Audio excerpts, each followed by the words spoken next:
I am पूजा सिंह, आप देख रहे हैं यूटीवी आगरा।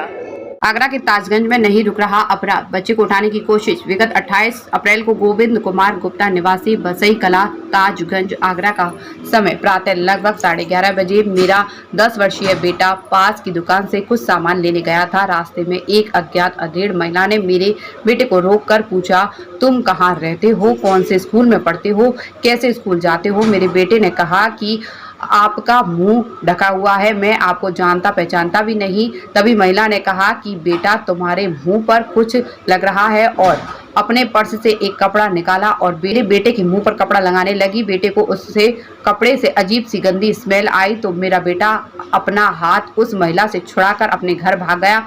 वह बहुत घबराया हुआ था।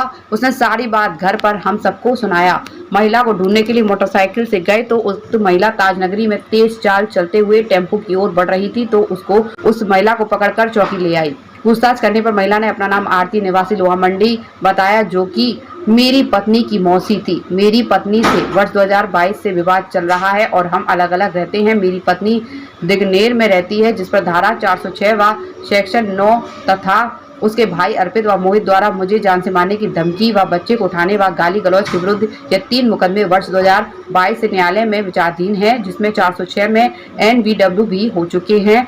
24 जनवरी 2024 एक महिला व मेरी पत्नी का चचेरा भाई सागर पशुभम मेरे बच्चे को उठाने की नियत से 9 मार्च 2024 घर के चक्कर लगाकर रैकी करने की CCTV कैमरे में रिकॉर्डिंग भी मौजूद है। उक्त लोग दिगनेर के निवासी हैं। मेरे 2 बच्चे जो कि मेरे साथ रहते हैं, एक बच्चा 6 साल का व एक 10 साल का है। मैं अपने बच्चों को पति पत्नी के विवाद से दूर रखकर उनको अच्छी शिक्षा व संस्कार दे रहा हूं। यह लोग मुझे आए दिन जान से मारने की कोशिश व बच्चों को उठाने की कोशिश करते रहते हैं। प्रार्थी ने यह बयान मीडिया को दिया है।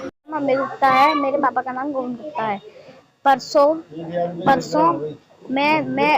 मैं सामान लेके आ रहा था, पेंसिल वेयर। मैं सामान लेके घर से सामान लेने गया और लौटते समय तक मैं आया तो मेरे सामने एक लेडीज आई और उन्होंने मुझसे कहा कि अपना स्कूल का नाम बताओ, अपना नाम बताओ। मैंने उनको नहीं बताया और उनने एक थैले में से एक कपड़ा निकाला और मुझे सुनाने लगी। और मैंने फिर एक अंकल को आवाज लगाई, अंकल आए और ना हाथ छोड़ा। मैं फटाफट साइकिल से पापा के पास गया और पापा से कहा, पापा मेरे को किडनैप करने की कोशिश की है किसी ने। और उसके बाद फिर पापा मुझे मेरे साथ लेके गए। फिर हमने उनको पकड़ा। मैंने कहा पापा ये है।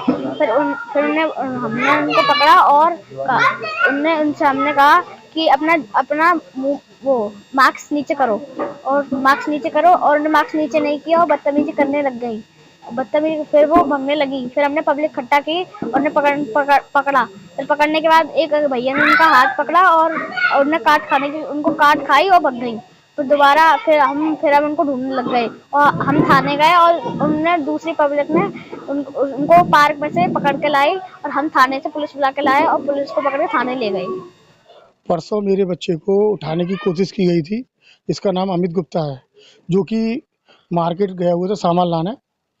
तो उसको वहाँ से एक लेडीज जो कि नकाबपोश लेडीज़ थी, उसको लेडीज रास्ते में मेरे बच्चे को रोक के उससे ये पूछा कि बेटा तुम कहाँ ट्यूशन पढ़ते हो, किस तरफ होके जाते हो, कौन से स्कूल में पढ़ते हो। पहले तो ये पूछा, फिर उससे ये पूछा कि बेटा तुम्हारे पापा तुम्हें बुला रहे हैं। तो उसने कह दी कि मेरे फादर तो घर पर हैं। उसने कहा तुम्हारी माँ मिला रही। तो उसने कहा कि मेरी माँ तो 3.5 साल पहले मुझे छोड़ के चली गई है ना। फिर उससे ये कहा कि बेटा बेटे खसबू वाला रुमाल सूंघो। तो उसने कहा कि इसमें गंद सी आ रही। तो उसने एक अंकल को बुलाया, अंकल ये मेरे हाथ पकड़ के बैठी, मुझे छोड़ नहीं रही है।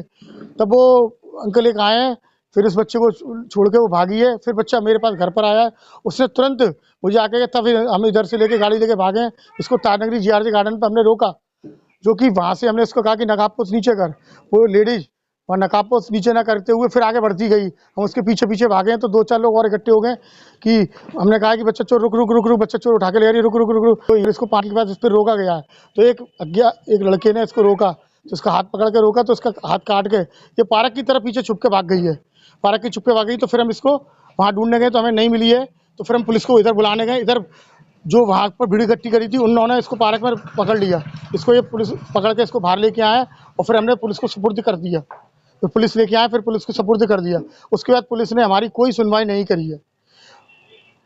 पुलिस में जो चौकी इंचार्ज थे राजीव जी, उनसे हमने कहा कि बच्चे के बयान ले लो। बच्चे ने बयान भी दिए, तब भी इन्होंने बच्चे के बयान नहीं लिए, बल्कि उन्होंने हमको और धमकाया क्या। और हमारे फादर जो कि सीनियर सिटीजन है, डायबिटीज पेशेंट है 70 साल के, उनको प्रेशर में लेते हुए उन्होंने कहा कि हम इस औरत से माफ़ीनामा मंगवा लेते हैं कि इनको छोड़ दो, माफ़ीनामा लेते, बल्कि प्रेशर में लेते हुए इनसे ये लिखवा लिया कि हमें इस तरीके की कोई कंप्लेंट नहीं देनी है, हम अपनी कंप्लेंट नहीं वापस लेते, अपनी स्वेच्छा से वापस लेते, ये और प्रेशर में लिखवा लीजिए। हमने फादर से पूछा कि माफ़ीनामा कहाँ है, क्या है, तो उन्होंने बताया कि मुझसे प्रेशर में ये और लिखवा लिया। फिर हम दोबारा गए तो उसके बाद भी हमारी कोई सुनवाई नहीं कर रहे हैं, हमारी बिल्कुल ही सुने। हमारा बच्चा इतना डरा हुआ है कि वो ट्यूशन से घर से ट्यूशन के लिए भी नहीं जा रहा है, ना स्कूल से आ रहा है, इतना सहमा हुआ बच्चा है। छोटा वाला बच्चा जो मेरा 5 साल प्लस का है, उसके साथ भी आज से करीब 7-8 महीने पहले भी उठाने की कोशिश की गई थी। आपको हो चुकी है, पहले भी बात हो चुकी है। ऐसे तो पड़ोस में और भी बच्चे उठे आएंगे, तो मैं ऐसे कैसे रह पाऊंगा, जिसमें मेरा 4 महीने पहले मेरा भी एक्सीडेंट हुआ है। अब वो कराया नहीं कराया कुछ नहीं पता चल रहा है। मेरे ऊपर इस समय इतनी विपत्ति आ रही है कि मेरा बच्चा बिल्कुल सहमा हुआ है। मैं इतना चाहता हूं कि मुझे न्याय मिले, मेरे बच्चे की सुरक्षा दी जाए, और अगर इसमें कोई इन्वॉल्व है, चाहे वो मेरे ससुराल पक्ष का हो चाहे कोई भी हो, उसमें मुझे सुपुर्दगी दी जाए, क्योंकि मैं एक परेशान आदमी हूँ और मेरे बच्चों को बिल्कुल सपोर्ट नहीं किया जा रहा, ना मेरे बच्चे के बयान लिए जा रहे हैं, ना मेरे बच्चे के लिए सुरक्षा दी जा रही है।